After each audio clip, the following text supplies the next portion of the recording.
இன்னைக்கு ஆண்டவருடைய பிள்ளைகளுக்கு சொல்றது என்ன அப்படின்னா, நிறைய பேர் நம்ம இந்த தப்பையே பண்றோம். என்ன அப்படின்னா, நீங்க முதல்ல அதிகமா கத்தாதீங்க. கத்துறத நிப்பாட்டுங்க. சில வீடுகளில் வந்து சகோதரிகள் சில ரொம்ப கத்துவாங்க. கணவன், நீ கொஞ்சம் அமைதியாக பேசேன், நீ எதுக்கு இந்த மாதிரி கத்திட்டு இருக்க, பக்கத்து வீட்டுக்காரங்க கேட்டுற போகிறாங்க. இந்த கணவன் வந்து கத்துவாங்க, ஏங்க கொஞ்சம் கத்தாதீங்க, பக்கத்து வீட்டுக்காரங்க சண்டை நினச்சிட்டு போட்டோம்.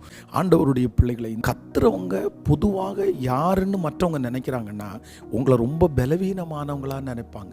ஆண்டவருடைய பிள்ளைகளை நம்ம நிறைய நேரத்தில் நம்ம என்ன நினைக்கிறோன்னா, கத்துறதுனால சாதிச்சிடலாம், கத்துறதுனால பயந்துருவாங்க, கத்துனா வந்து அவங்க அந்த வாழ்க்கையை விட்டு திரும்பிடுவாங்க, இந்த மாதிரி நம்ம நிறைய நினைக்கிறோம். ஆனால் ஒன்று நினச்சிக்கங்க, கத்துறதுனால மற்றவங்க திருந்துறதை குறித்து இல்லை, கத்துறதுனால நீங்கள் தான் ரொம்ப ஸ்ட்ரெஸ் ஆவீங்க.